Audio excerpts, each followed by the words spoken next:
webinar, What is Good Commercial Compost, sponsored by the Sierra Club Grassroots Network Wastewater Residual Support Team. I'm Stevick, chair of that team.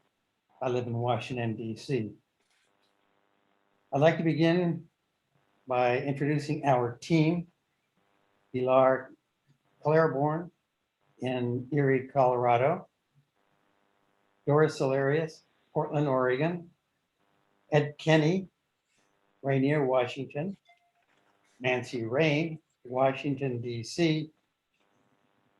Darlene Schanfeld, Sequim, Washington. And Carolyn Snyder, North Sandwich, New Hampshire. I especially want to thank Darlene for handling the Zoom hosting and the members of our ad hoc webinar team, Doris, Pilar, Ed, and Nancy. And with a special thanks to Lor Holmes, who will be our first speaker and who has been instrumental in helping us shape the program.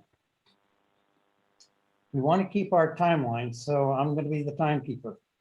We have 8 minutes for each presentation, followed by a 15-minute Q&A. That is, that Q&A follows all of the presentations, not each one. You do have the option of extending the Q&A if there are additional people interested in doing so, and we will if you want.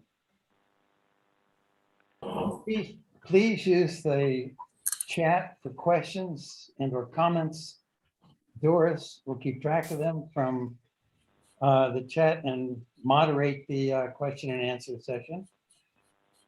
We will be recording the webinar for future reference.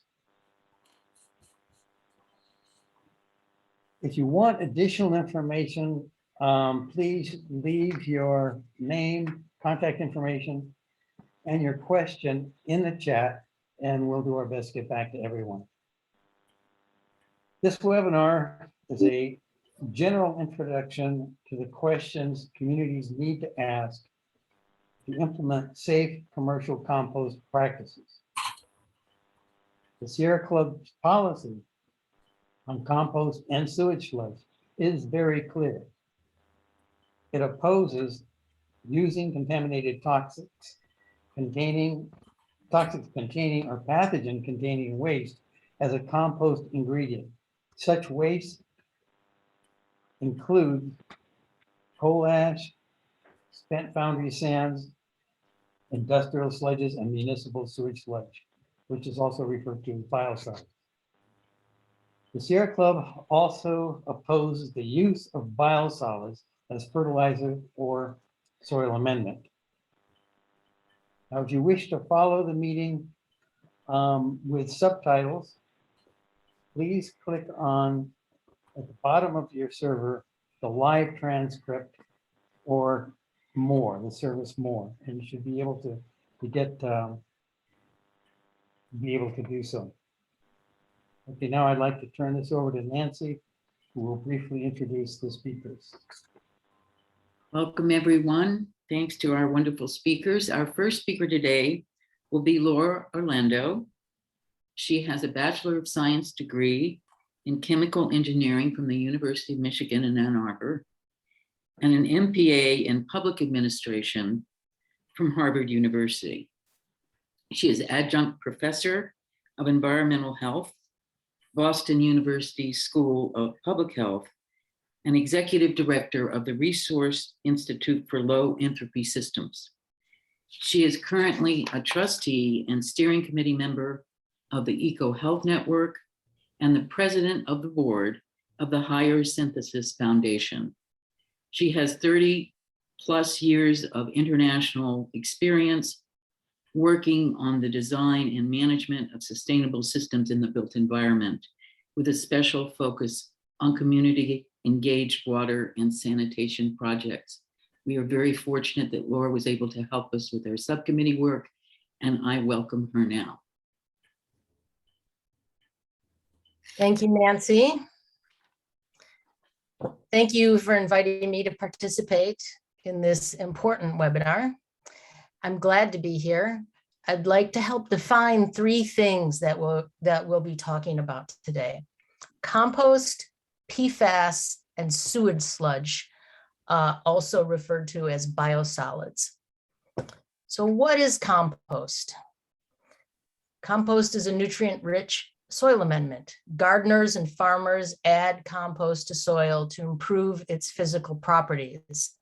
Archaeologists have shown that farmers were improving their soils with compost 12,000 years ago. It's been around for a long while. Compost is created by combining organic waste, such as food scraps, yard trimmings, and manures, in the right ratios into piles, rows, and vessels. Lor Holmes is going to tell us a lot more about this and about compost. But couple of the things that it does is it enhances water retention in soils. It provides carbon sequestration. What compost should not do is poison people, wildlife, pets, soil, or plants. Contaminants in compost can do just that. Lead, a neurotoxin, is the most well-known example. In the 1970s, composting with leaves from trees in urban areas when there was leaded gasoline meant that there would be lead in the compost from the leaves. Contaminants such as heavy metals and pathogenic bacteria have been of greatest concern. But now we have a new contaminant in some compost that causes harm in very low concentrations. It's referred to as PFAS. There are two primary ways PFAS gets into compost: from food packaging material that contains the chemicals and from sewage sludge. So what are PFAS? Briefly, perfluoroalkyl substances, or PFAS, are so-called forever chemicals because they persist in the environment and bioaccumulate in animals. They have been associated with developmental and reproductive toxicity, cancer, and immune dysfunction. Their presence in wastewater effluents and sewage sludge are of great concern because even the most high-tech conventional treatment processes do not remove them from wastewater effluent or sludge. In fact, precursors to PFAS entering the treatment plant can actually manufacture or make PFAS. So in some situation, more comes out of treatment than goes in. Very high concentrations have been detected in processed sewage sludge. PFAS are always in municipal sludge and often at high concentrations. In March 2019, Reuters reported that a Maine dairy farmer, Fred Stone, had to shut down his farm because of high PFAS levels in his cow's milk, after decades of land applying sewage sludge. So what's sewage sludge? Over 75% of the US population is served by centralized wastewater collection and treatment systems. Think sewers. Wherever there are sewers, wastewater from drains and toilets carry waste produced in a municipality to a wastewater treatment plant. In urban environments, this waste includes industrial waste, hospital waste, commercial waste, human waste, stormwater runoff, and every other kind of hazardous, toxic, and biological waste material that goes down the drain. Sewage sludge is a byproduct of wastewater treatment. Whatever toxins, hazardous materials, and other pollutants happen to partition to the sludge because of their hydrophilic properties, if they don't like water, are removed from the wastewater in the process of wastewater treatment, they're concentrated in the sludge and will remain in the sludge. Nothing in the treatment of sewage treats or detoxifies sewage sludge. What are biosolids? The EPA uses sewage sludge and biosolids interchangeably. In 1991, the Water Environment Federation, a trade association that represents the sewage industry, among other entities, established a name change task force, which held a national contest to invent a more appealing name for sewage sludge. The winning word was biosolids. The EPA uses sludge and biosolids interchangeably. Yes, there are rules regarding what happens to sludge after it leaves a wastewater treatment plant. There's also rules with regard to what needs to be tested in sewage sludge, namely heavy metals. The EPA published federal standards for the use or disposal of sludge, which can be found in the Code of Federal Regulations, Title 40, Part 503. PFAS are not regulated in sewage sludge, nor are tens of thousands of other chemicals. In addition to toxic metals, pathogenic viruses and bacteria, some hazardous materials in sludge include endocrine disruptors like brominated flame retardants, phthalates, developmental and reproductive toxin, microplastics, and pharmaceuticals. The list is long. In 2018, the EPA published a report that stated, quote, the EPA's controls over the land application of sewage sludge were incomplete or had weaknesses and may not fully protect human health and the environment. The EPA consistently monitored biosolids for 9 regulated pollutants. Those are those heavy metals I had mentioned. However, it lacked the data or risk assessment tools needed to make a determination on the safety of 352 other pollutants found in biosolids. EPA identified these pollutants in a variety of studies from 1989 to 2015. Our analysis determined that the 352 pollutants include 61 designated as acutely toxic, hazardous, or priority pollutants in other programs. We can add PFAS to that list, and we're going to hear more about what that means in commercial composting operations that use sewage sludge. So thank you very much. I'm very much looking forward to hearing the other presenters and also participating in the question and answer session. So thanks a lot, Nancy. Thank you, everyone else. Thank you so much, Laura. Our next presenters, we're very excited to have Denise Trabbic-Pointer, who is a chemical engineer with degrees in hazardous materials management and industrial hygiene. She has a Bachelor of Science degree from the University of Findlay and an MS from Wayne State University. Since May of 2019, she is serving as the Sierra Club's Michigan chapter's Toxics and Remediation Specialist with PFAS as her primary focus. And we are very fortunate she can be here today. We have Stephen Colby-Brown. Welcome to Stephen, who is a PhD trained analytical and bioanalytical chemist, recently retired from a career supporting drug discovery projects at major pharmaceutical firms. He has been a Sierra Club member since 1975 and serves as the volunteer leader of the PFAS subteam of the Sierra Club Grassroots Network Toxics team. So welcome to Denise and Stephen, and thank you very much.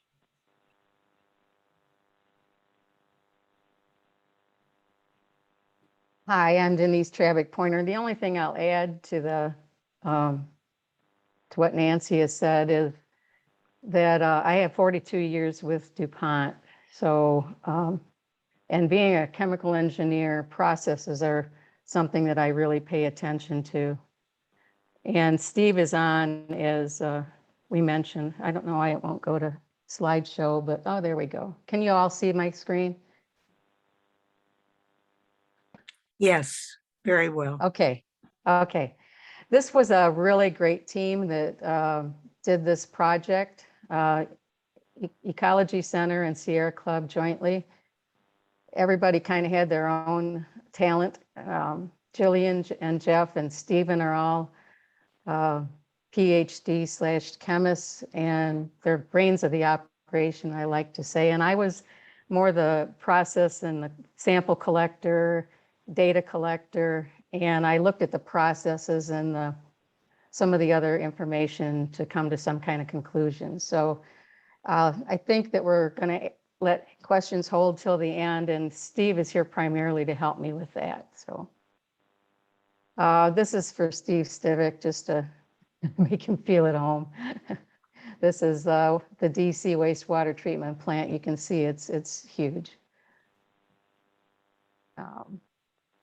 So I don't really need to go through a whole lot here because Laura already did, and she's a tough act to follow, I think. But biosolids products are, just as she mentioned, they come from a wastewater treatment plant. We had 2 soil amendments that I'll point out, and most of the rest were fertilizers. And they are all Class A and what they call excellent quality, the biosolids that were used in the products that we tested. Half of all the US biosolids are applied to land, agriculture, and residential, which is startling. And the reason we tested the biosolids, because we read a lot of prior research. Linda Lee in particular did some testing, and product of many of our industrial waste streams, land application which goes to plant uptake, to food, to dairy, to surface waters and groundwaters. We can all understand how that happens. And then we wanted to also test mass gap, total fluorine, total organic fluorine versus selected PFAS. And that's probably what you're going to have questions about as we go through this. So hold those for Steve. So these are the products that we purchased. Most of them are from big box stores like Lowe's, Home Depot, Menards. And most of them I purchased up here in Michigan. And I tested all of them except for Tegro Mix down here at the end. But you can see, for the most part, I have the suppliers and the wastewater treatment plant source. But in some cases, it was quite difficult to find out who actually or where actually the biosolids came from. Eco Scraps is a good example. You can see I couldn't even figure out who the supplier was for a while. Terrace Brands shows up on the SDS, but it turns out it's also called Swiss Farm Products and Scott's Miracle. It ends up it's Miracle Grow product. So. And those are among the ones that I couldn't find the sources of, but we got a really good selection. I'll show you on a map towards the end. And Cured Bloom and Tegro Mix are both what they call soil amendments, which basically is compost. But you can see that Cured Bloom is 100% biosolids, Tegro is about 50%. This is just a bag to show you that some companies are proud to show that it's recycled nutrients from cities' wastewater treatment plant, but there are many that aren't. Some states and municipalities are do not clearly state their products contain biosolids if you go online and look, but they have to on a label. And so that's where you look. I had a hard time for quite a while finding it, but it's generally on the back of any of these commercial product bags and towards the bottom where they have the scan, and it says derived from, and it will list what it's derived from. It could be poultry manure or cow or whatever, but this one clearly says biosolids. So that's where to look for it. These are the tests that we ran. We ran isotope dilution for 33 PFAS, and then we ran total oxidizable precursors. So we had a pre and post assay result that we'll go through. And again, these are hold questions on the technical part of it for Steve, because I'm not a chemist. I just know generally what the tests do and what the methods are. We also ran, as I mentioned, looking for total mass of fluorine by combustion and fluoride selection electrode, inorganic fluorine by fluoride selective electrode. That was with Galbraith's lab. We included one blind duplicate sample, which to show good replication, and it did for total fluorine, inorganic, and all of the PFAS samples that we took. So here's the results. My screen is a little bit truncated here, but you can see that these are parts per trillion. And that's most of it's in organic fluorine.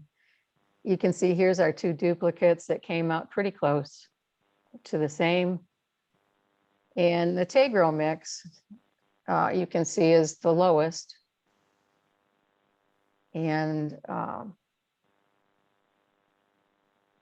there's a graph here in a bit, but these are the results. And this is quite high. This is in parts per billion. And everything else you see in drinking water, you even see in these biosolids are parts per trillion. So there's a gap between the PFAS that we found and the total fluorine that it is shown here. And there's an explanation for that. Jillian provided this. She broke things down into classes. And these are the classes. What's in red are hits that we had at least one fertilizer or soil amendment hit on. And so those were detections. And these are the most common ones. The ones you're really familiar with are in the PFCAs and PFSAs. And this is a graphic picture of those classes for each one of the different products. And you can see that the cured bloom is the highest. A total of 24 compounds, 24 of the 33, and the ether PFAS, we did not detect at all. I'm Menard- sorry, I'm gonna have to ask you to begin to wrap it up. if you- Okay. I can. So I think it was mentioned in Maine, they had an issue with biosolids in farmland and the cows and the dairy. Maine is the only state that I'm aware of that has such stringent standards. And so this is a picture of what's in red that's over those PFOA, PFOS, PFBS standards. So you can see every one of them failed at something. And this is the pre and post top. You can see that the FASAs and FTSAs are gone on the top, but there's a big increase in PFCAs. And I've heard that in a lot of different studies and information that I've read. The PFSAs increase, few cases decrease, likely an artifact of uncertain quantification is how Jillian characterized it. So this is the ranges that we found, 13,000 to 321,000 parts per billion of the total fluorine. Inorganic was right, in between non-detect and 1,000. PFAS compounds were from 33 to 223, and that would be the bloom product. And then the top we had 234 to 457. These are parts per trillion. No, these are parts per billion, I'm sorry. So basically what I mentioned before about the gap, it's almost 100% of the fluorine is unaccounted for, and that's likely fluoropolymer particles such as PTFE, PVDF, other chain fluorotelomere polymers, possibly some other compounds. So I'm from Michigan, and we have a pretty good program here, at least for pre-treatment, industrial pre-treatment folks. They had 95 municipal wastewater treatment plants test their effluent for PFOA or for all PFAS, but PFOA, PFOS are the two. And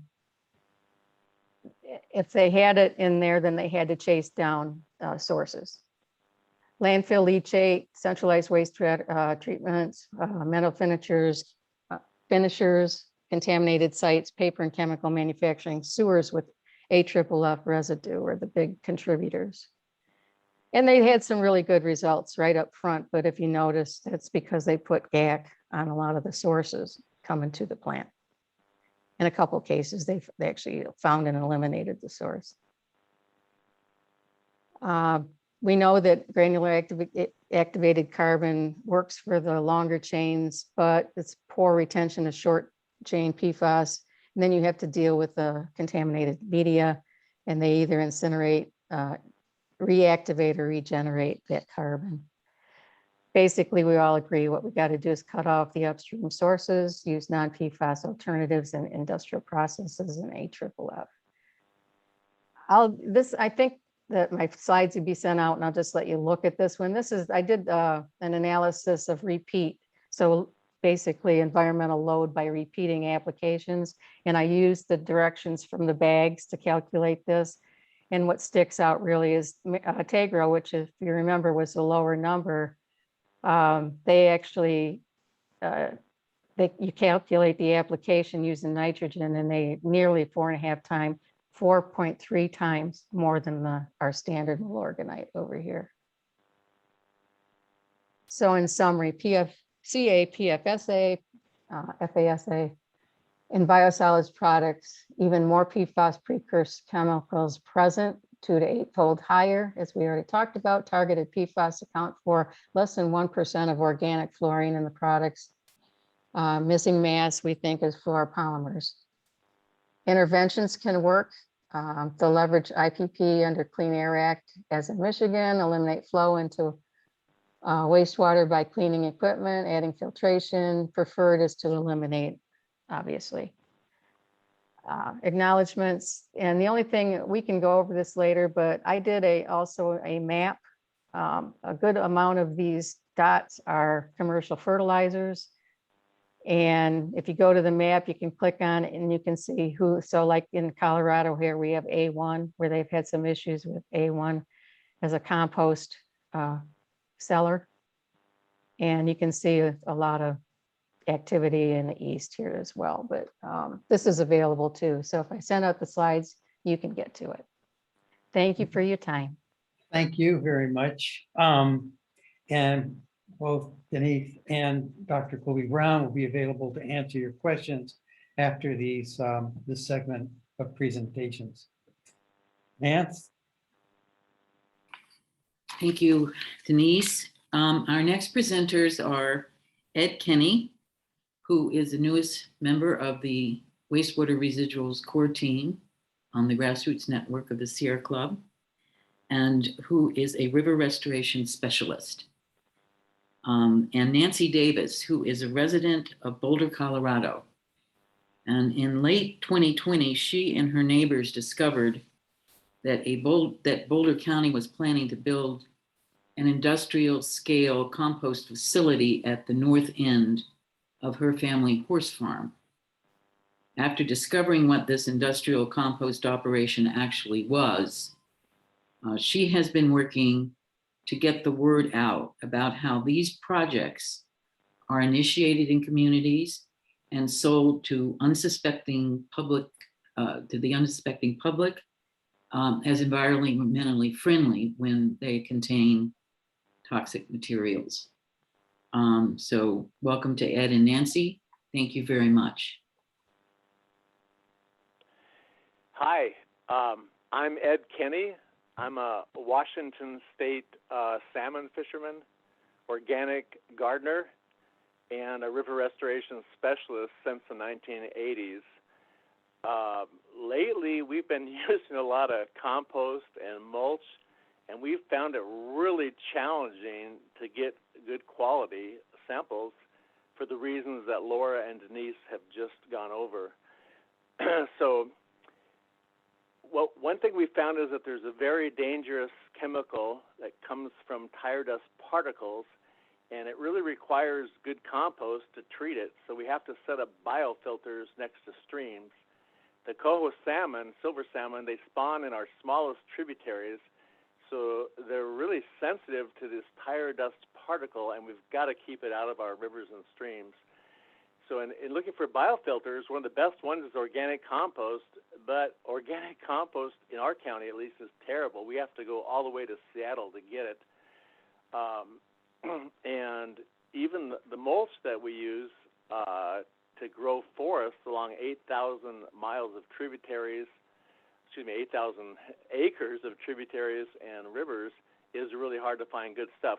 What we like to find is organic compost, arborist mulch, ramial wood, straw bales, timber mill waste, leaf piles, even seaweed if it's washed to remove the salt, even walnut shells and cedar boughs if they're layered instead of tilled in.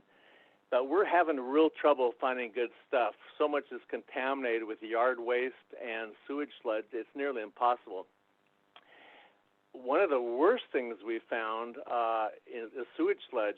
We not only have an opportunity to get what's called exceptional quality biosolids from Tagro, which Denise mentioned, which is one of her most polluted materials, but we can get worse stuff that's not Class A or exceptional quality. We can get Class B for a pretty good amount.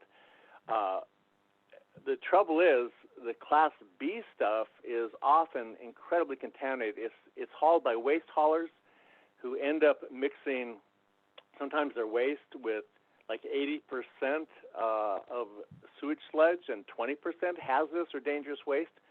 And the regulators don't find them for sometimes 20 years.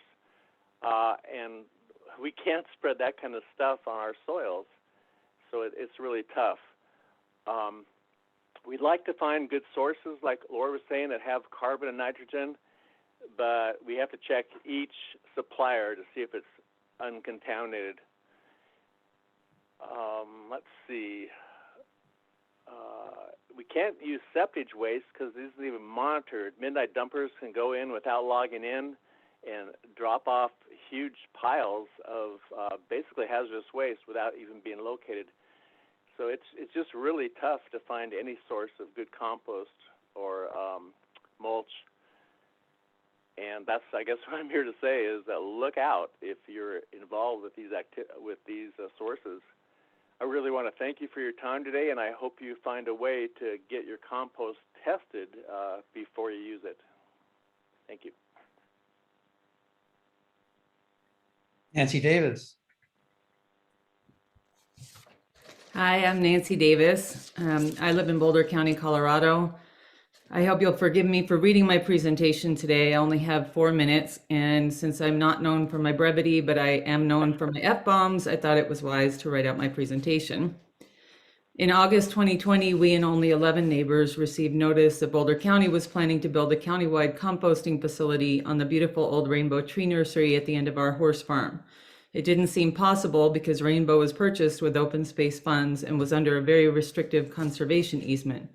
We were all especially alarmed when we discovered that it would be a Class 3 composting facility processing sewage sludge, delicately nicknamed biosolids. I Googled biosolids, found a terrifying article in The Guardian that featured Nancy Raine, and she and Stevick became my mentors and guardian angels. In October 2020, the county held a very small meeting at Rainbow, including a representative from A1 Organics, and assured concerned residents that the plans were just preliminary. The following week, a 250-page special use review application representing hundreds of thousands of taxpayer dollars was filed by the county to the county for the county's approval. When you think about fighting off environmentally destructive forces, I'm pretty sure no one expects that to be Boulder County, EcoCycle, the local Sierra Club, or a myriad of sustainability and conservation groups with reassuring acronyms. No one expects the local Sierra Club to attack your morals on Facebook, for governmental officials to call you NIMBYs, the cheapest tactic in the book for shutting down environmental concerns, to be charged $4,500 for public records. When you're spending yet another day with your perfect, beautiful daughter at her treatment for multiple sclerosis, you never expect to be desperately emailing the very people who champion inclusivity, trying to save your family's future. It is terrifying to have cars parked outside your home with people taking photos. It's terrifying to know that you won't be able to live next to something so toxic and you won't be able to sell your home. You never expect the good guys to be the bad guys. And this may sound fatuous, but you never expect them to be so mean. This has been a nightmare for all of us in the local community. The impacts of this project would be devastating for thousands of people, for the wildlife that is ever more threatened by development, for local agriculture, for the health and safety of everyone whose food would be grown in polluted water and with polluted products. They now say the project won't be at Rainbow, but where will it be? Our oldest child, a fierce environmentalist and a PhD candidate in chemistry, that is science, working on energy storage, seems wiser about fighting climate change than many of the experts. She says that people often refuse to do real assessments and analyses. Who's impacted?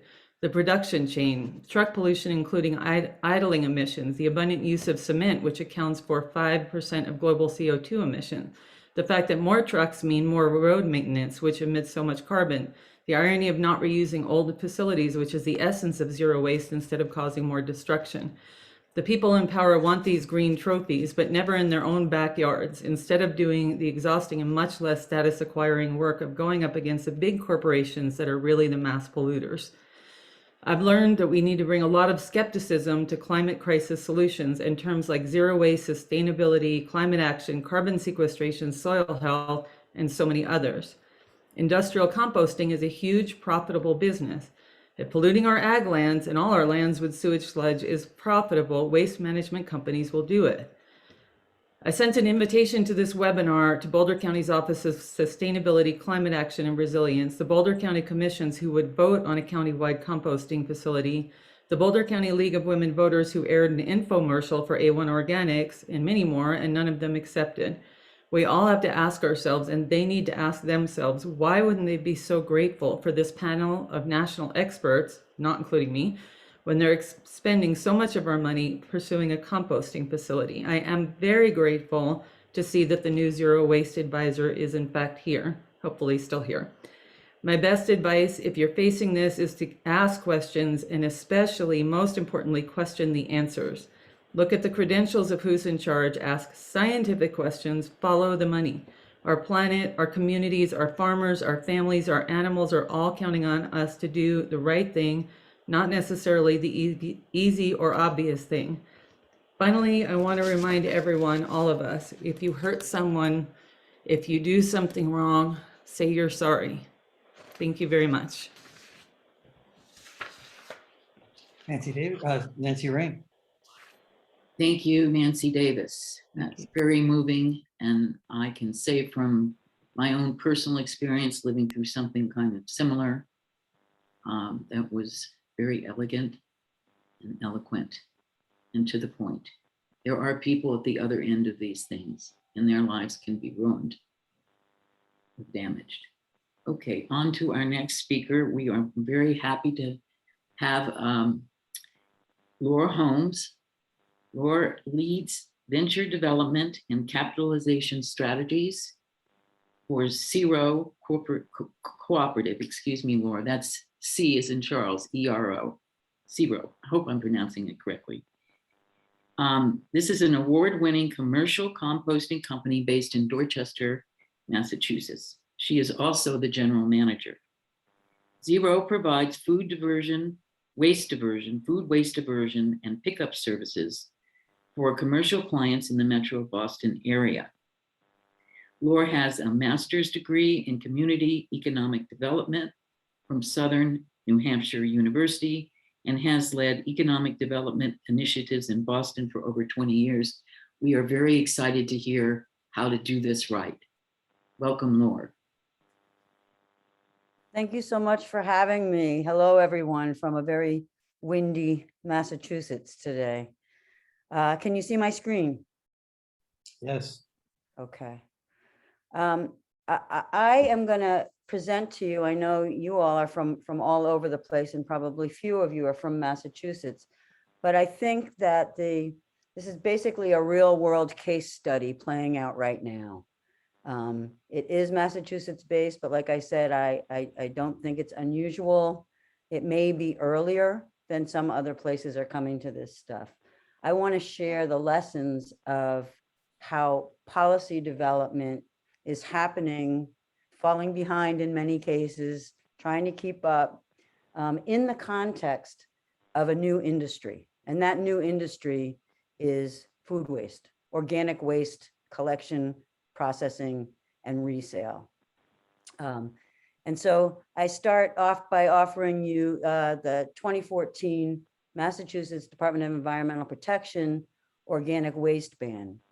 This organic waste ban was announced in 2012, just as I was taking the job to help a group of community members in Boston create Cero Cooperative. Cero, by the way, is Spanish for zero, as in zero waste.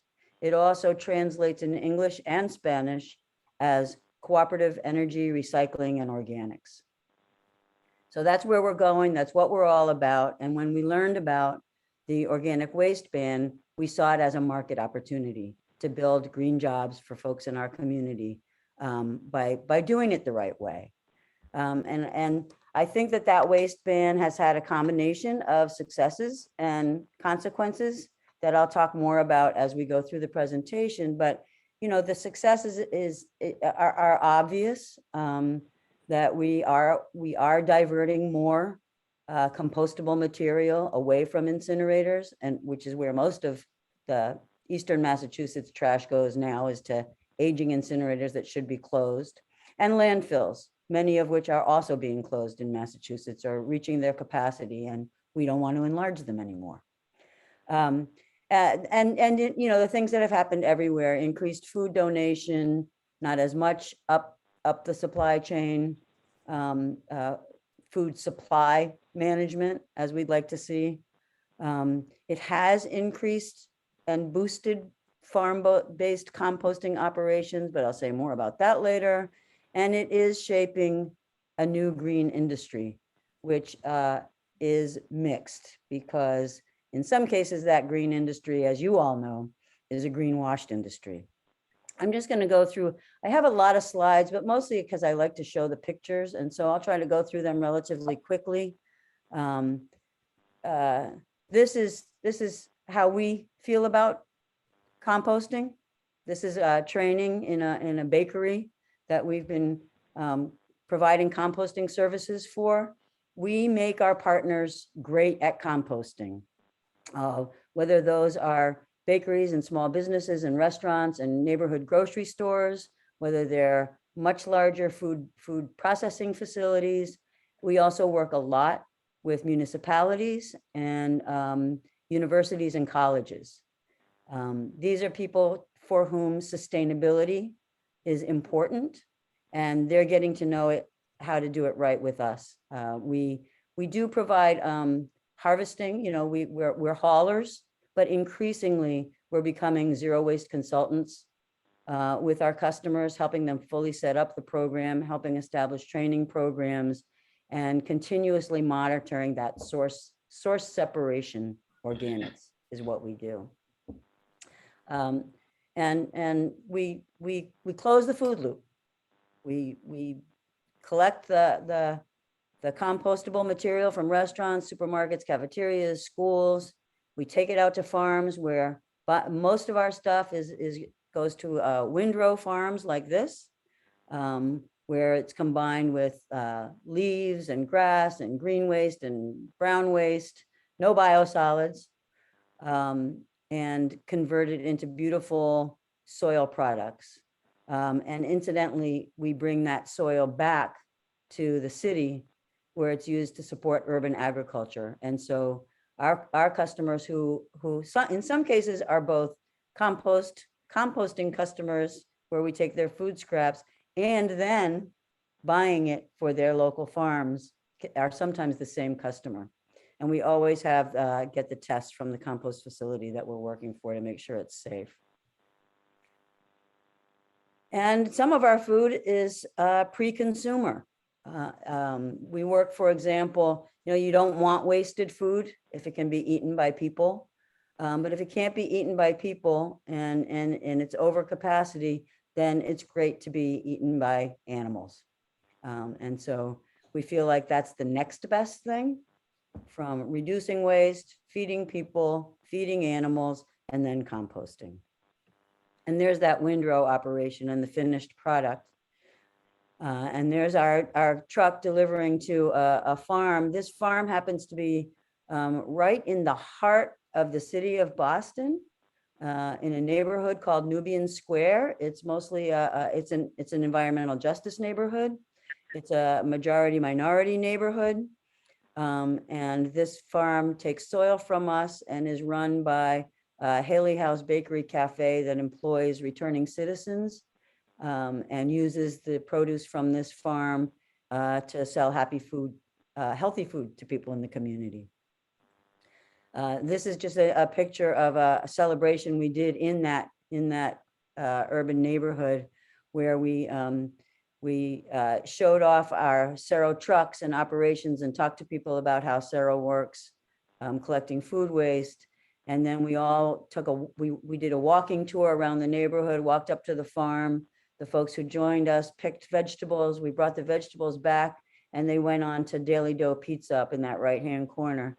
And Dudley Dough Pizza, then the crust or whatever scraps from the onions and the bottoms of the leaves of the lettuce and stuff, then goes into the compost bin and Cero picks it up. That's how we want it to go. I'm not going to get into this stuff a lot, but this starts to get into the policy where there are claims of excess capacity for food waste, and yet we cannot find enough composters to take the material that we're collecting. We're often hitting up against the ceilings of what they can receive. So there's several things not going well in this picture that we all need to work on. The numbers in Massachusetts, say that, there's, it looks here like there's a lot of capacity, permitted capacity, almost 700,000 tons per year. Of that, what was received was 400 tons. And they believe they have another, the capacity to come up to that 700. The anaerobic digestion, which is wastewater treatment facilities. That's what we're talking about here. They are by and large, there's a few dedicated digesters that are farm-based that are doing animal waste and food waste, but the majority of this is the biosolid creators. The toxic biosolids at that. And what they acknowledge is that this is a report from the Massachusetts Department of Environmental Protection. And they acknowledge that if we really want to get up to the capacity, then we have to do source separation, which very little is being done of. Why? Because the trash haulers who own the landfills are the same people who are now selling, because they're required to, organics collection. And we have found out that that's not really what's happening at all. They don't care what bin you put the material in, because they're taking it up to what I call a slurry and flush facility, where they're filtering out the trash. They're charging the customers. A lot of these universities and bigger customers are being charged thinking that they're sending compostable food waste out to be composted. And instead, the majority of it is being trashed. And the part that's not being trashed is being slurried and put into oil tankers up through other environmental justice communities up to the wastewater treatment plant and turned into sewage. So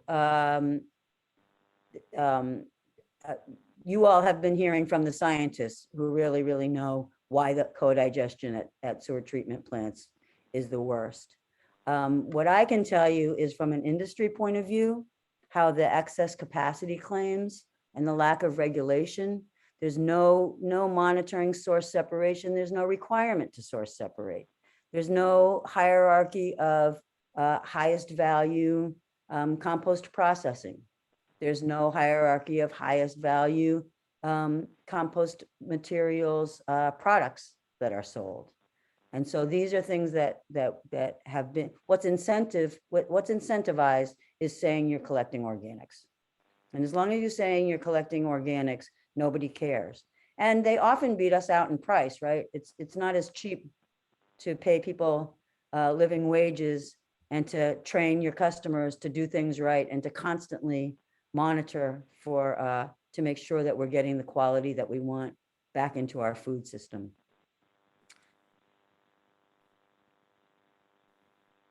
Oh, I'm hitting the wrong arrow. Sorry, folks. This is representational more than factual in terms of the map, but this kind of shows you where we operate, which is the the center of that photo is Boston. And you can see the gold represents about a third of the material. About 100 tons a week is what Seto Co-op is harvesting.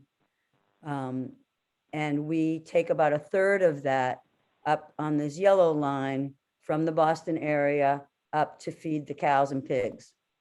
And the green line on the downward is where we travel to a windrow composting facility. The other green dots on this map are other composting facilities or dedicated digesters, but they are not accepting material from the outside right now. So they're essentially not capacity that's accessible to Seto. And it's not because our material isn't good, it's because of their whatever limitations they might have in their permitting or processing capacity. There's a lot more money put into the false solutions. And that's why you see lots more higher volume of Boston area organics is going along this thick, sludgy looking line. And incidentally, Harvard University, I'm going to call them out because they're doing it wrong, are sending all of their compostable food waste, and Seto's been trying to contract with them for many years. It goes to Charlestown, a low-income EJ community where that slurry and flush operation happens. So it gets trucked. The city of Cambridge also uses this, by the way. And Laura and Kirstie and I shocked their city council because they were not aware that this is where their food waste was going. They're the first big city in our area to offer curbside municipal compost collection. And when the city councilors found out what was happening to that organics, they were pretty shocked about it. Laura, it's my unfortunate duty to remind you that we have a schedule that we're trying to keep because some people. Oh, did I hit my 8 minutes? Yes, Okay. you did. Okay, I meant to click on timer. Well, I'm here to tell you there's better ways to do this, and we can talk about this in the Q&A if anybody wants to know. And there is an alternative hierarchy that deals not only with the food waste hierarchy, but the processing. I have some recommendations, policy ideas. Would love help from the people like the Sierra Club and the Conservation Law Foundation to help see if we can make more robust our organics diversion programs across the country. And I am done. Thank you all.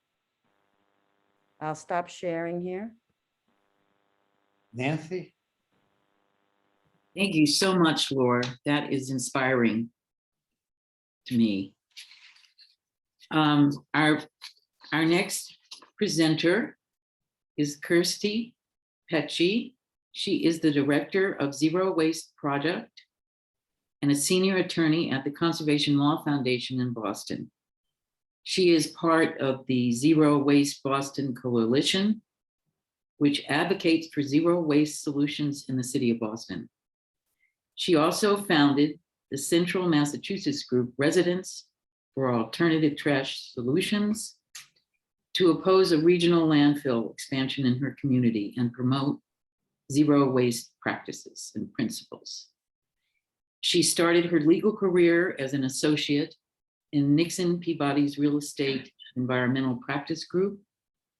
She is a graduate of Boston College Law School and Harvard University.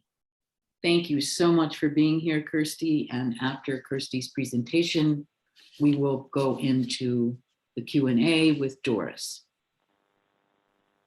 Thank you so much for having me. Can everybody hear me? All set? All right. Good afternoon. I would like to pile on to what everybody else has already said and maybe link us all together at the end. I think that some of the points that were made regarding the system need to be kind of brought to the fore. Now that you understand each of these pieces, let's talk about the system and why this is happening a smidge more. As Lor said, composting, handling our food scraps or our yard waste, is about good collection systems, then good processing systems, and then good systems to bring that compost, as Laura Orlando's described it, back into the earth to replenish our soils. Right now, we're seeing Waste Management, the company Waste Management, and other waste management companies try and hold on to the market, try and hold on to that tonnage. They get paid by the ton. And the largest portion of our trash stream is food, wasted food and thrown away food scraps. So that food, 25 to 33% of their income, when they're paid by the ton, is a tremendous amount of money that they don't want to lose. So what we've seen is investment in, as Laura and others described, investment in anaerobic digestion, which is a process like a stomach to break down the food without air. We've seen investment in those processes to create methane and burn it and pretend that that's a climate impact, a good climate push. And it's not that it's not good for the climate to burn that methane, but it's much better to process the food so that in a composting windrow situation. If you are forced to use an anaerobic digester for whatever reason, because of scale or the type of material you're processing, you most certainly don't want to increase toxicity by adding sewer sludge or some of the other toxics that were discussed, like coal ash and others, to any kind of composting process. So we're seeing the federal government and the state governments invest in what they look at as a climate solution, even though they could be investing in a much better climate solution, windrow composting processes that were not toxic. So it's a real shell game because Waste Management and other companies want to hold on to this tonnage, slurry it, as Laura said, ship it to sewer systems, not have to build any infrastructure to process it, just add to the existing infrastructure, and then sell it at the end of the day, as we heard, as organic fertilizer. And I can't say enough about how delighted I was when I saw that you folks had tested that fertilizer and showed the PFAS and other contaminants that are in that fertilizer, because we knew it had to be toxic if it's being mixed with sewer sludge. So when we're looking at real composting solutions, real ways to get things done, we need to make sure that we do exactly what Laura said and source separate. You can't separate a scrambled egg, folks. And this is true for our entire waste system. We need to take that big chunk food scraps out of the waste system. Because if we do that, first of all, I don't have to pick up the trash every week because there's nothing stinky in the trash anymore. Second of all, the food scraps then become, as Laura said, an investment opportunity. Good local green jobs. Composting is much better for creating jobs by a factor of 10 or 20 than incinerators or landfills. They hire very few people as compared to composting. And then it's cheaper than disposal too. The Northeast has the highest rates for landfilling and incineration. We're at about $122 a ton. Composting is more, in the range of $40 or $50 a ton. So it's cheaper for communities if they take their food waste out. And then you've created this sustainable system, as Laura both said, bringing food back into food because we need to replenish our soil. So when the Conservation Law Foundation looks at these issues, we adhere to a real zero waste hierarchy, meaning that toxicity is central to any decision you're making. If it's not a sustainable solution, we want no part of it. And moving forward, the ways to actually take action on this, I think, are myriad. One of them is to make sure that we continue, as Laura said, to educate people. There are a lot of great groups who don't understand this issue. I've got a meeting coming up with ReFed. I'm going to be discussing this with them, you can be sure. NRDC, also trying to get a meeting with them and make sure they understand that. There are a lot of great groups I admire very much who have not put the time into this. And what that means is then you have green groups against green groups, as Nancy Davis just described. And we don't have the energy to do that. And we need to be making sure that we adhere to those best values and also educate our brothers and sisters on them, because not everybody has a Laura Orlando in their city. or a Lor in their city the way I do. So when you do, you take advantage of that. We need to get that good message out to everybody. We also need to make sure that regulations are structured so that this nonsense is not allowed. Connecticut does not allow the co-processing of sludge and food, as far as I understand it. And one thing that we have to do also is, as we are incentivizing food rescue, food feeding animals, and then also composting systems, we need to make sure that we're evaluating them every step of the way. So Vermont has banned all food from disposal. We're now seeing that there's a problem though, because depackaging plants that pull apart these packages after they've been at the grocery stores are leaving a lot of plastic in the food that should not be fed to animals. So there are other problems upstream that we need to attack. Don't allow co-digestion or composting with any toxics. Make sure that there are no limitations as far as distance if you're trying to incentivize these programs. In other words, in Rhode Island and other places in Connecticut, if you ban food scraps from disposal, it's only if you're within a certain number of miles of an existing facility. We need to do better on that. So that's something that can be done in each state. And again, making sure that everybody understands the message that Lor Orlando has been saying for a very long time, which is sewer sludge is some dangerous stuff. It's chock full of toxics, especially PFAS. We can't be putting it on the soil. We can't mix it with our food scraps and increase the volume of this toxic material. We also can't be burning it or processing it in any high heat facility. So we need to start working upstream to solve that toxicity problem as well. We can't try and fold the two together and think that we're going to be magically making all these toxics disappear.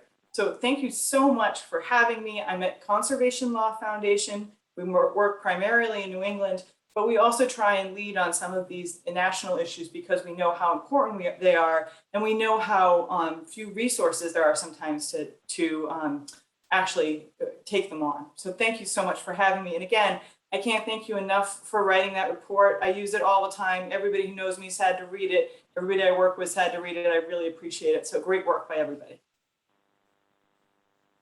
Thank you, Kirstie. Well, we've got some questions in the chat. Doris, I guess we need to jump into that part of the agenda. Oops, to follow our. Thank you. Those are very good questions. I made a list, and after I state the questions found in the chat, we can have some other ones. Some of the questions in the chat have been answered, like what is zero, or and there have been some very interesting comments on the information provided. And so I won't deal with that, but I have some actual, what I believe are questions. Someone named Diane asked about the effect of heat on PFAS. And I think that would be a question that Stephen Brown could answer. Stephen, are you able to unmute yourself? So Stephen is looking like he cannot unmute himself. Well, terrible. The effect on heat on PFAS is again a chemical. Maybe Denise. Oh, no, there you go. Oh, okay. The host just allowed me. So the question, I believe, was heating. What's the effect of heat on PFAS? You know, the carbon fluorine bond is one of the strongest known among organic compounds, and it is very difficult to break. In fact, you know, there are several scientific studies at laboratory scale or bench scale, which indicate you need 1,000 degrees centigrade in a nitrogen atmosphere to properly break that bond for any PFAS compound. So not even current hazardous waste incinerators are able to attain those conditions. And no, heat will not do anything. Thank you very much. A couple of people asked where to get compost tested. Dawn asked about this, and so did Christine. And I think that it is possible that Denise might have that answer, but first I want to direct that question to Lor, because Lor is involved in lots of compost operations, and you may know where people can get compost tested, reliable compost testing Mhm. places. Thanks. Can you hear me? Yes. You know, in Massachusetts, a lot of times it's a university associated agricultural testing facility. I forget the proper exact name for what they are, but the extension schools, agricultural extension schools, maybe Kirstie knows better than I do what they're called. But no, that doesn't seem very difficult to get compost tested. I think even a private person can get compost tested. It just probably costs some hundreds of dollars. You could go to the really not terribly expensive companies that Sierra Club use. Denise, that what was the main one that we used? It was SGS Labs in Canada. And I never saw the pricing because we didn't, the Ecology Center did the funding primarily, but I remember that yeah, Steve knows, I remember that the fluorine testing was fairly low cost.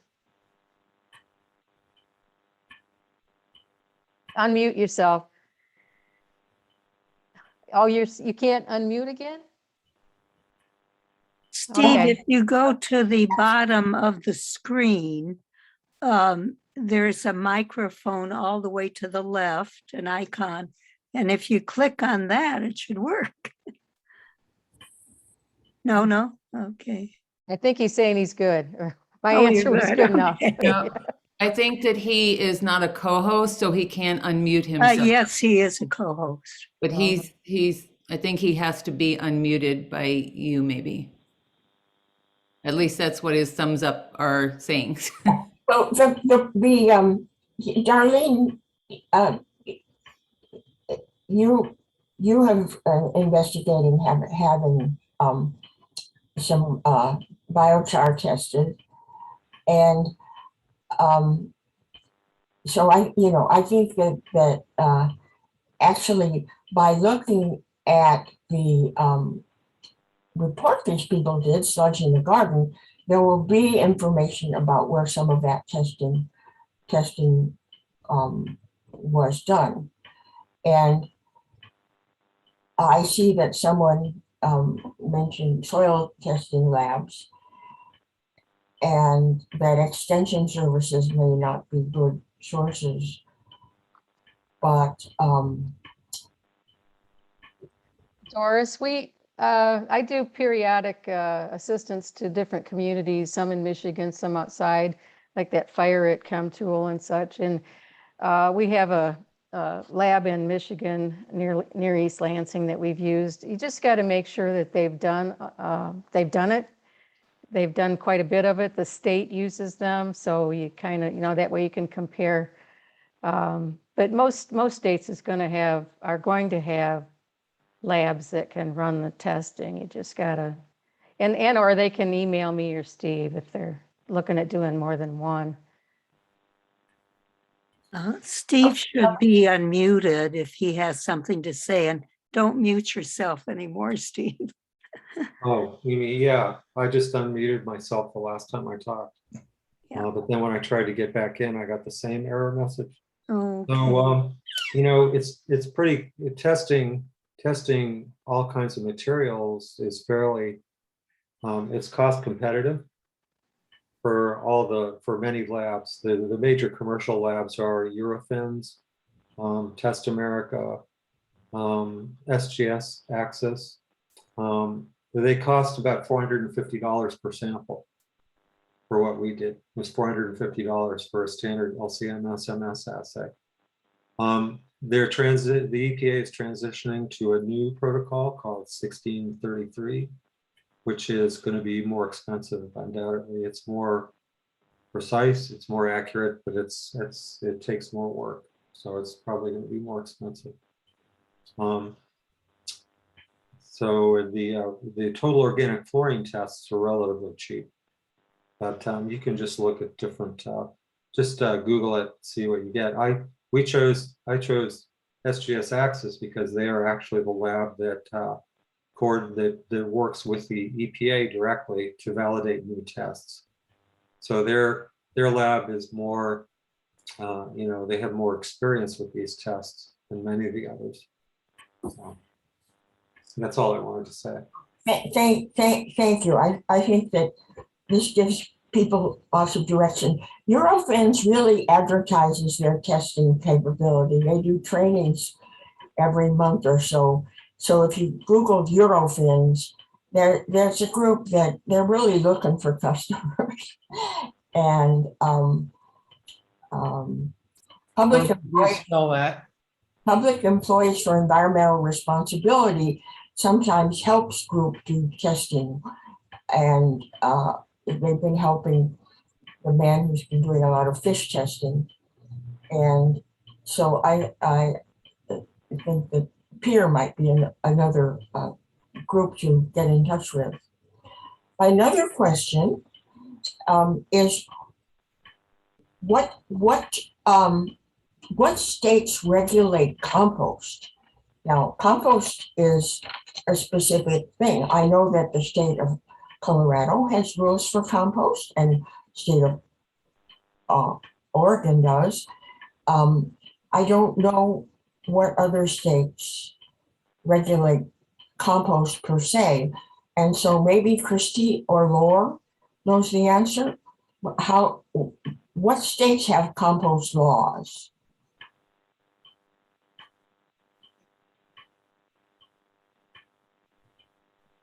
I was waiting to see if Kirstie spoke up because my hunch is that she knows more than I do. What I've heard about are similar to what we have in Massachusetts, which is a waste ban. And so all it says is if you generate a certain amount of compostable waste or food waste, then you are required to divert that to compost, but compost is not defined. Co-digestion qualifies as composting just as much as windrows. So I have heard of other communities focusing on that. As Kirstie said, Vermont has one also, but I don't think any of them have figured out how to make them work the way we need them to. I'd also like to add that there are no federal or state rules against putting the word organic on a bag of compost or a truckload of compost. That word natural, organic, all of that, those words can be used. The National Organic Standards, USDA National Organic Standards, that has to do with the food that's grown. It's up to the food grower to know what he, she, or they are putting on the land. And so food itself, there are rules about whether it's organic or not. If you grow food with sewage sludge, it cannot be labeled organic. But if you put sewage sludge in a bag and call it compost, you can call that organic whatever. In fact, right here in Massachusetts, they used to call it Bay State Organics. And many years ago, people went after that and they took organics off the label, but you'll find that in many, many places. So it's really let the buyer beware. Look for biosolids on the bag, or if there's wishy-washy language like this compost was made with compost, you'll know that, probably not to buy that. We have a question from Patricia. What can be done to limit PFAS substances in wastewater at the state level? And states are just now stepping up to this. The state of Michigan, as Denise described in her presentation, has a way of testing wastewater and identifying the industrial disposers who dispose of their waste, and actually asking those industries to either stop releasing the PFAS or reduce it. And I don't know that other states have started doing this as a regulation of sewage plants, but we have been recommending this as an upstream way to get the sewage to not be sent in by the industries.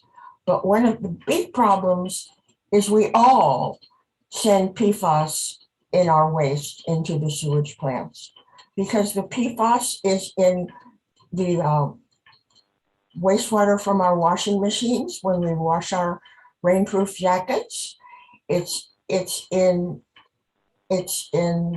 the things we put down the drain.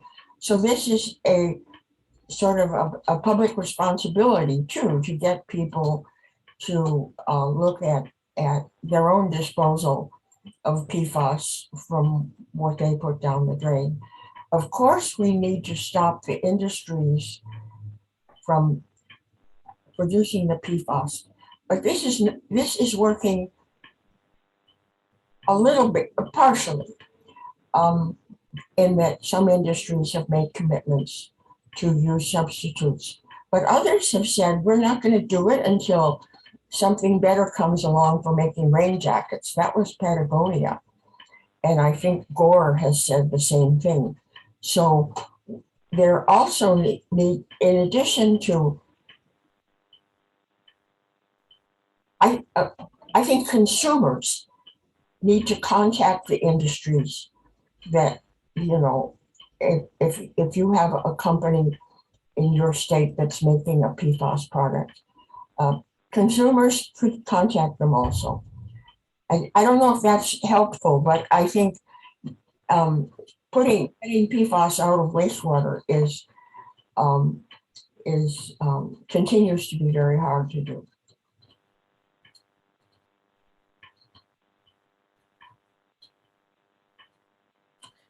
There was a question about, and I don't know it was a question, but it was a question about what happens in the process of sewage going through sewage treatment, and I'm not sure if that was just a statement that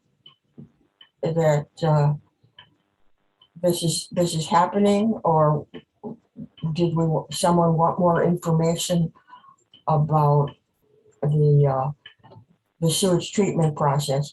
We know from other presenters that sewage treatment does not remove the PFAS, and it goes out both in the effluent and into the biosolids. Now, I'm hoping to see. I had one question I really wanted answered. Oh, please ask it. All right, and it goes to Steve Brown. So I'll give you permission to unmute. Okay, you're unmuted. I don't understand fluorine. Can you talk about that and why that was used first in the testing of the fertilizers and compost versus fluorine versus PFAS? Okay, yes. Yes, I can. As you know, there are thousands, some 6,000 PFAS compounds that are registered. That means that somebody has made them at some point in time. Of those, some 6,000 or more, some 300 are estimated to be produced in large scale, in large quantities. So 300 different. All these LC-MS assays that people use do not, measure more than about 30 of them. 30 out of 300. What's even worse is many PFAS classes, compound classes, such as just regular ethers and alcohols, are not measured by these LCMS methods at all either, because many of these PFAS compounds are alcohols, and you need a different assay method called GCMS to really measure those at all. It's just a technical problem. And nobody talks about these alcohols, but there's quite a few of them out there. Now, the reason for testing for total organic fluorine, and this kind of assay comes in different varieties. The first one is called combustion ion chromatography. Then there's total organic fluorine. Then there's extractable organic fluorine. They're just minor differences in the way you prepare the samples. But the main point here is that organic fluorine is totally synthetic. There is no significant natural source of organic fluorine. So almost any organic fluorine that you can measure comes from a human synthetic process. Fluorine is included in some drugs like Prozac. There's a significant amount of fluorine. There is organic fluorine in many pesticides, but there's only 1 or 2 fluorine atoms per molecule of those. This is these assays are a relatively cheap way of just seeing how much synthetic product is in the sample. And after that point, then you can it's important to do mass balances, because if you know how much organic fluorine is there, you know how much you're missing. So it's one of these things where, like what Rumsfeld said, there are known knowns and there's unknown knowns. But what this assay distinguishes is what some of these unknown or known unknowns are. I guess I should say they're known unknowns, because they are synthetic fluorine containing molecules, but you just don't know what they are yet specifically. So those are the unknowns? Well, as you see, our assay of our biosolids revealed parts per million of organic fluorine, not parts per trillion or parts per billion, but parts per million. And so the curious thing is, what are they? It's likely that most of them are polymers, like Teflon scraps, things like that, microplastics from fleeces, whatever. But the point here is that because they're polymers, it doesn't necessarily mean that they're stable over time. They probably will break down over time. Many of them are not. It's hard to tell how many of them are truly stable in meaning that those polymers aren't leachable or don't break down in the environment. So that's something to keep track of. Many of them could be some of these other compounds that are not measured by these LCMS methods. And so there's another analytical method called untargeted analyses. So these untargeted high-resolution mass spec assays, which the EPA has the capability of doing it, Detlef Knoppe's lab at North Carolina State University can do them. They're technically difficult, but they're not more expensive than the regular LCMS methods. And they will, you have a much better chance of finding PFAS compounds using these untargeted methods, but these are not currently provided as a commercial service. And the data interpretation is very, very complex and time consuming and expensive. This is Steve Stevick. We have fulfilled our schedule of the Q&A session. We can continue this, but we recognize that there are people that have scheduled themselves to attend up until this point, and we thank you for attending. And we encourage you to contact the team to ask whatever questions you have. Also, we'd like to know who's attending, who we can put on our list of contacts. And please take a look at our team webpage on the with the Sierra Club. That is the listserv team. You do not have to be a member of the Sierra Club to be a member of the team. We're the core team, which gives general directions, but the team itself is something people can subscribe to and can obtain current information regarding these topics. So thank you for attending. Want to continue with the questions, Doris? One question I didn't ask was about pesticide residues in commercial compost. And I do not know perhaps if Kirstie is still with us, or if anyone, has the answer, but I know that the state of Colorado requires testing of commercial compost for the 9 metals they tested in biosolids. They treat compost sort of like biosolids, but they don't require testing for other things. So if someone else can type in the answer about is there testing for pesticide residues in compost, that would be helpful. I would like to, I think that quite a few more things are coming in, so I'm trying to keep track of everything.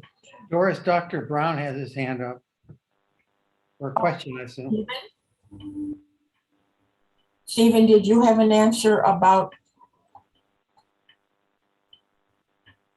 Steve, yes, you have to unmute.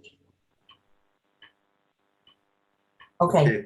Thanks. Okay. So, yes, pesticides can be tested in residues. I think there's a number of validated assays that are out there.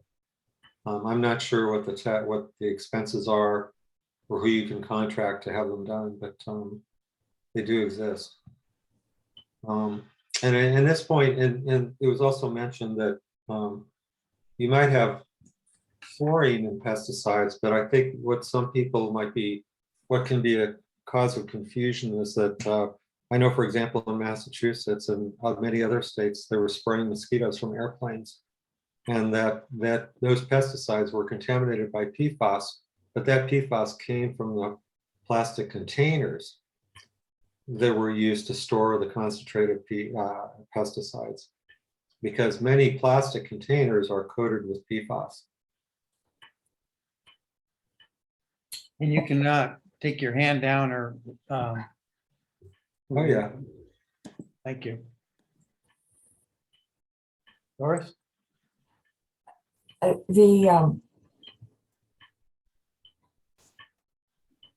was another question which have been hunting into the chat because quite a few things came in. It was a question about what testing sewage for COVID, and the question was, is this continuing?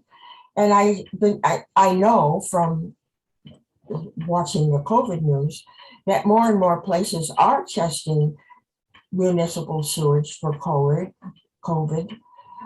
but I do not know that they are testing for other things along with it. I think the testing of sewage for COVID has been a very specific testing. Stephen, again? Yeah, that's been done for years for influenza.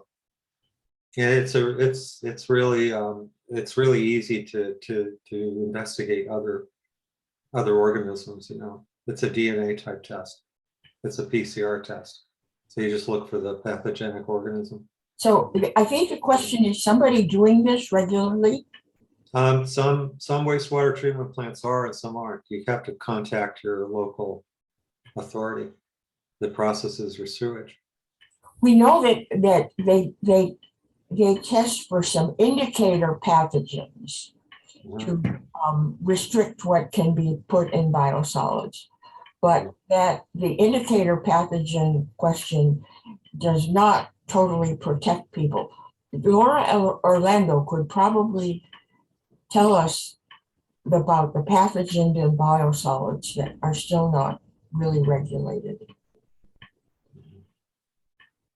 Dr. Brown is right. It really, in terms of COVID testing, it's a very efficient way to look and see where a community's at. The COVID that is present in the wastewater, the treated wastewater in the treatment plant, pre-treatment, is not infectious, but it's a really good way to see if there's if the incidence of COVID is going up or down, and it's being done all over the place. And the general sort of field around that is called sewage. It's called a few different things, but I like sewage epidemiology. And you know, the sewer can tell us a lot about what's going on because it's a pollution sink, and it's a sink for all kinds of pathogens in our industrial society. You know, the pathogens in sewage sludge, a lot of sewage sludge in the United States goes through anaerobic digestion. You know, the pathogens are not, which will destroy a number of pathogens. It's pelletized, high heat pelletized in some cases. You know, so pathogens that are going to be in the sewer, that have gone through wastewater treatment, that have somehow survived the chlorination process of the wastewater and survived any sort of treatment. Not all sewage sludge is treated, but treatment can be digestion. It can be adding lime to it, changing the pH. It can be high heat, such as pelletizing, will affect those pathogens. And really what we're talking about are those things in our guts. And as far as I'm concerned, they pale in comparison in terms of harm to human health and to the environment, to some of the chemicals we've talked about, in particular PFAS, and the trouble of PFAS at very, very small concentrations, single-digit parts per trillion, causing harm to human health,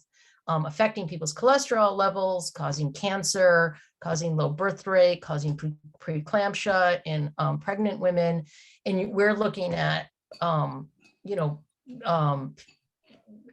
hundreds, if not thousands of times those single-digit parts per trillion in sewage sludge. And so when that sludge makes its way to compost in an industrial facility, such as that was proposed in Boulder, that composting process will do nothing to that PFAS, right? As Dr. Brown said, it's really hard to destroy, and it'll be in that material, and then it'll go back into life cycles, and that's what we have to stop.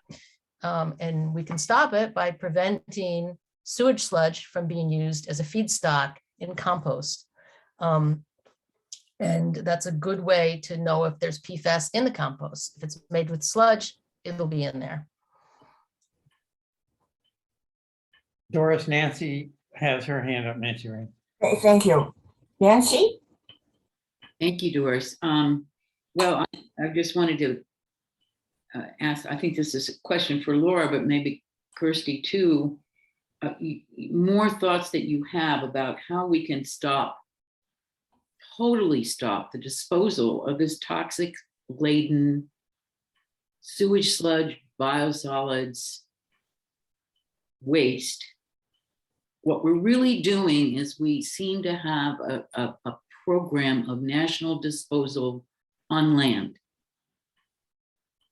And it is a vast problem, obviously, because it's showing up both in bags, it's showing up at the trucks that go out to the ag fields, and it's showing up in what looks like good compost in communities like Boulder, which didn't really fully grasp it. So I wonder what your thoughts are further on this, Laura and Kirstie, or Laura.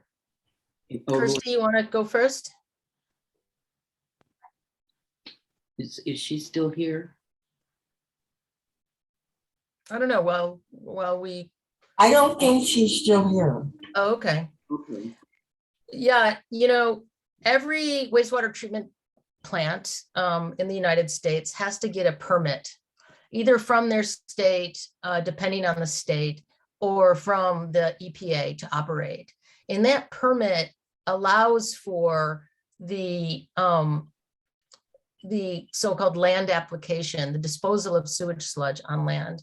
And one of the ultimate goals of actions to prevent the disposal of sewage sludge on land and its disposal, sort of greenwashing through the creation of sludge derived compost, is to change those permits to not allow it.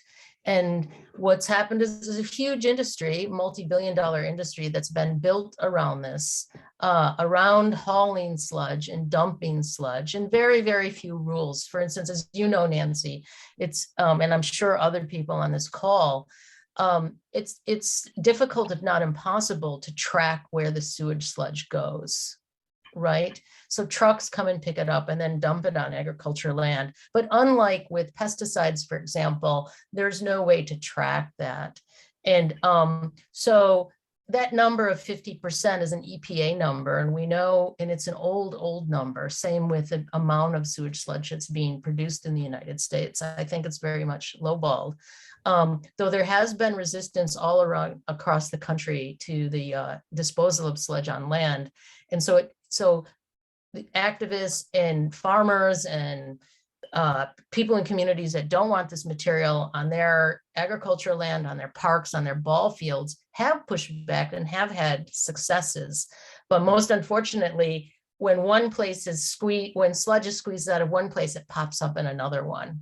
And so what we ultimately have to do is stop the permitting of this on public health and environmental grounds. And what it'll mean is that sewage sludge will go to landfills.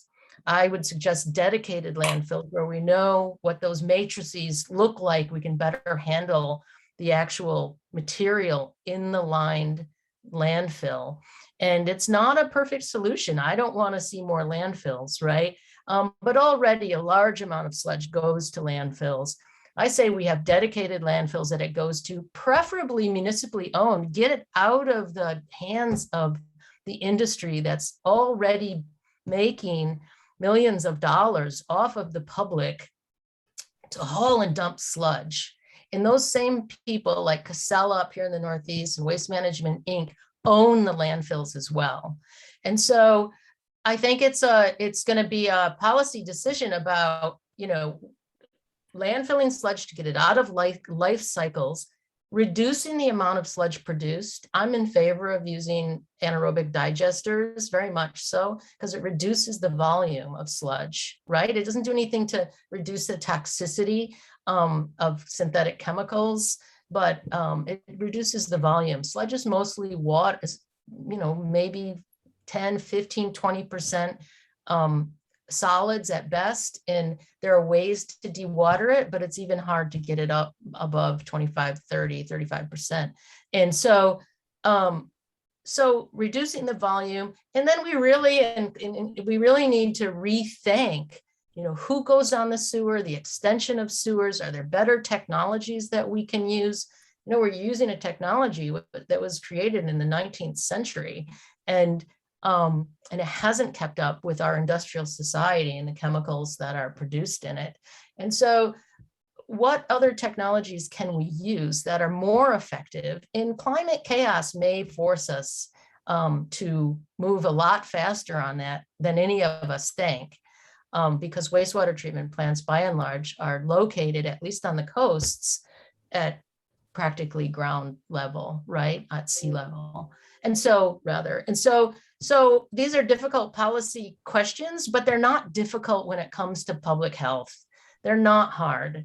And just hauling and dumping this stuff where it makes people sick and it makes livestock sick and it poisons soil is a non-starter. And it's something that we can change by changing those NPDES NIPDES permits. And so we need more public action, and we need to tell our elected officials that we want to stop the land application of sewage sludge.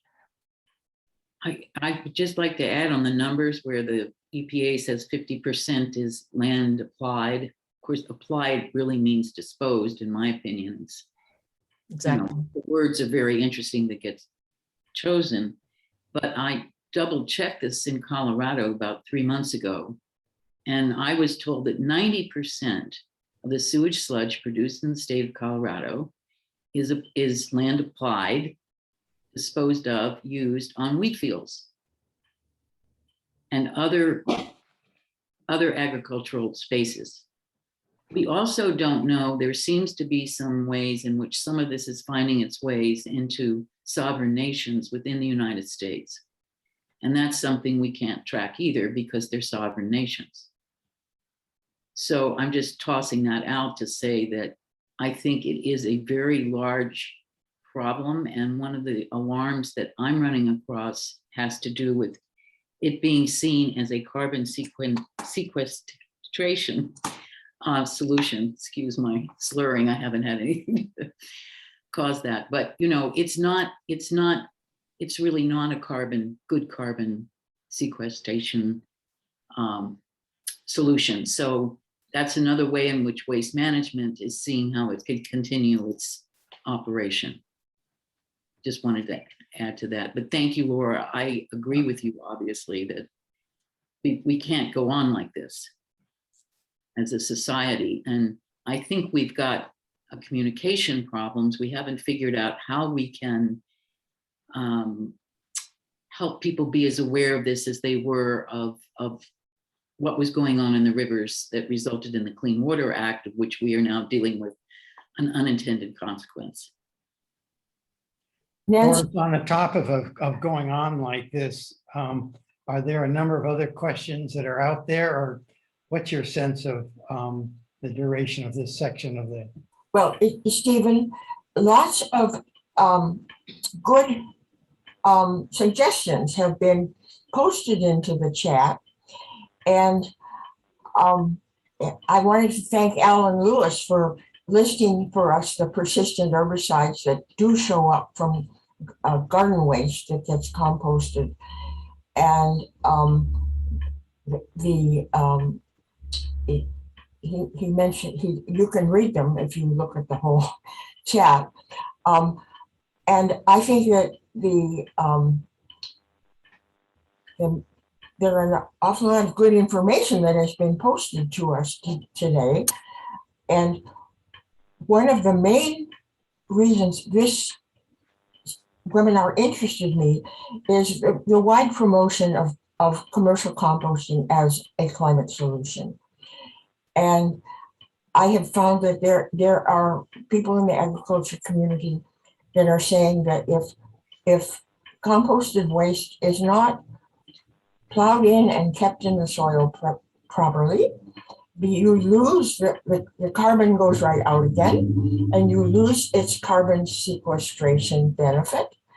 And if the toxins in the soil harm soil microorganisms, the gardening itself is not going to be truly sustainable agriculture. So we are hoping to get more information about the waste that good composting, which we know is clean compost, and then the people who promote commercial composting ought to give more advice how to make sure that the composting really is a climate solution. As far as more questions in the chat, I think we're getting close to the end of the discussion, and I think we should wrap up with a little message from Stevick about